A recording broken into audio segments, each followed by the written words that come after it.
नमस्ते dear students, welcome to all. स्वागत है आप सभी का पीटी एजुकेशन पे। आज है session number 193 daily current affairs news analysis में। आज जिस टॉपिक पे हम बात करेंगे वो है chief justice of India, Bharat के मुख्य न्यायाधीश। अगले मुख्य न्यायाधीश कौन है, इसका नाम घोषित हो चुका है।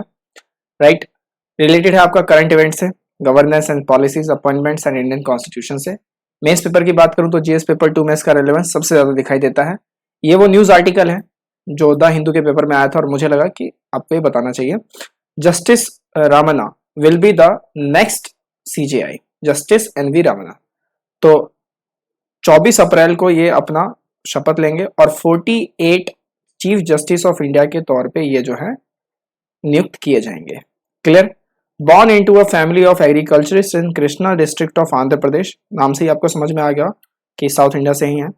तो आंध्र प्रदेश से बिलोंग करते हैं। Chief justice of India designates justice Ramana has adorned many heads from student leader working for farmers and industrial workers to journalist for a leading Telugu newspaper to a first generation lawyer.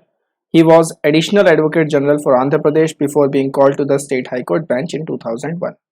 तो कुछ और इन पे बातचीत करते हुए कुछ और फैक्ट्स मैं आपके सामने लेके आया हूँ, ये आप देख लीजिए।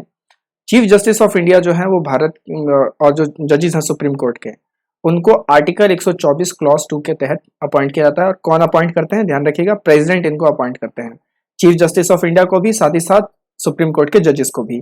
अलग से मैंने जो है आपको एक लेक्चर पॉलिटी का दे रखा है जजेस के रिगार्डिंग में, आप उस लेक्चर को जरूर देखिएगा, प्लेलिस्ट में पूरा का पूरा अवेलेबल है। अब आर्टिकल 124 कहता क्या है, establishment and constitution of supreme court. तो सुप्रीम कोर्ट यानी सर्वोच्च न्यायालय का जो गठन है और उसकी जो संवैधानिक जो चीजें हैं, उसकी जो बातें हैं, मूलभूत बातें हैं, उनका जो उल्लेख है वो आर्टिकल 124 में दिखाई देता है। अब सुप्रीम कोर्ट की ताकतें क्या है, originally fixed at 8 chief justice and 7 other जजेस। तो पहले क्या था कि 8 ही होते थे, एक होते थे आपके चीफ जस्टिस ऑफ इंडिया और 7 होते थे दूसरे जजेस, तो टोटल 8 ही थे। अब जो मैक्सिमम स्ट्रेंथ हो गई है वो कितनी हो गई है, 34, जिसमें से 33 जो है वो अदर जजेस हैं और एक कौन है, चीफ जस्टिस ऑफ इंडिया है। CJI be the senior most जजेस of supreme court considered fit to hold the office. और सबसे मोस्ट कौन होते हैं, सीजेआई ही होते हैं सबसे मोस्ट इनमें, राइट। जैसे कि अब एनवी रामन्ना बन जाएंगे।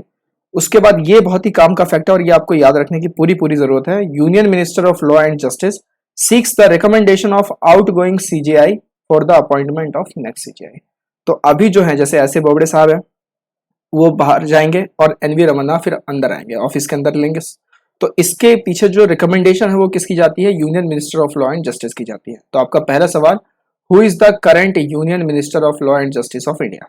तो अभी भारत के वर्तमान जो है कानून मंत्री कौन है, इसका आप बताइए। पहला आपका सवाल है, in case of doubt about the fitness of senior most जजेस कंसल्टेशन विद अदर जजेस under article 124 clause 2 would be made.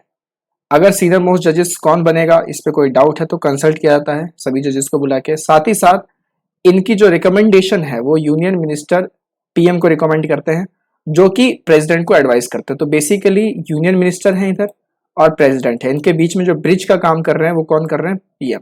PM को रिकमेंडेशन मिलती है, पीएम एडवाइस करते हैं प्रेसिडेंट को। When the vacancy arise, the CGI will initiate the proposal। जब ये वैकेंसी अराइज होगी, CGI जो है ये प्रपोजल इनिशिएट करेंगे। CGI's recommendation will be forwarded to Union Minister of Law and Justice। उन्हीं को फॉरवर्ड की जाएगी। बेसिकली यही बात, इसी पॉइंट पे जो बात है वो यहाँ पे भी कही गई है।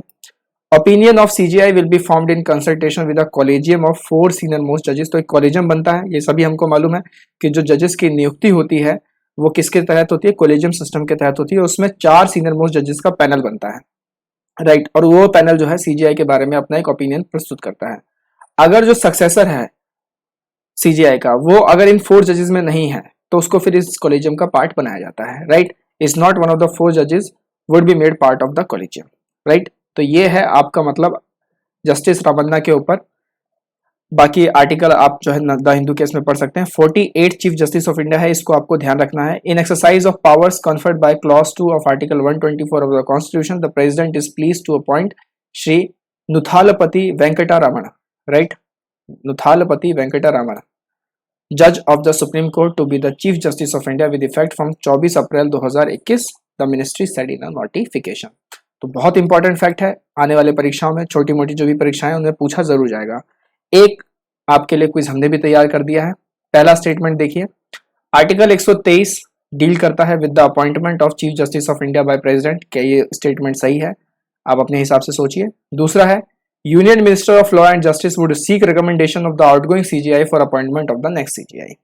इस तरीके के स्टेटमेंट आपको बना के पूछे जाएंगे, कोई भी स्टेटमेंट पूछे जा सकते हैं, राइट। वो सब हमने आपके लिए जो जिस्ट है इस पूरे बिंदु में हमने आपके लिए प्रस्तुत कर दिया है। नाउ अब इनमें से कौन सा कथन जो है वो सही है, पहला, दूसरा, तीसरा या चौथा? क्या होगा सही जवाब बताइए। पहला वाला तो आप ऐसे ही गलत कर देंगे, है ना। तो सही जवाब क्या है? सही जवाब है ऑप्शन बी। 1 क्यों गलत है सर? 1 इसलिए गलत है क्योंकि 123 नहीं है, 124 है, और स्पेसिफिकली अगर बात करूं तो 124 का क्लॉज नंबर 2 है, राइट। तो 123 तो ये है नहीं, पहला गलत है। पहला गलत है तो ऑप्शन से पहला उड़ गया, ये उड़ गया है। अब आपको दूसरा देखना है, union minister of law and justice would seek recommendation of outgoing CGI for the appointment of next CGI. ये बिल्कुल सही बात है, ये सही है। तो ऑप्शन क्या होगा? Option B is the correct option है। क्लियर? तो कोई दिक्कत आपको यहां तक? चलिए, तो हमारा जो लेक्चर है वो यहाँ पे अभी समाप्त हुआ। इकोनॉमिक क्रैकर का कॉम्बो कोर्स जो है 8 मई 2021 से चालू हो रहा है। करके दिखाएंगे कि स्पिरिट आप रखिए।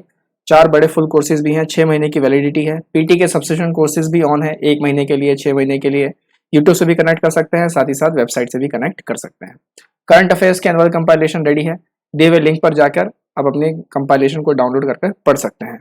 हम इसी तरीके से मिलते रहेंगे, छोटे छोटे फैक्ट्स पे बातचीत हम करते रहेंगे, ताकि आपकी भी जो डेली जो न्यूज़ करंट अफेयर्स है वो बिल्कुल अपडेट रहे और आने वाले एग्जाम में आपको पूरी तरीके से मदद मिले। So till then take care, नमस्ते, जय हिंद।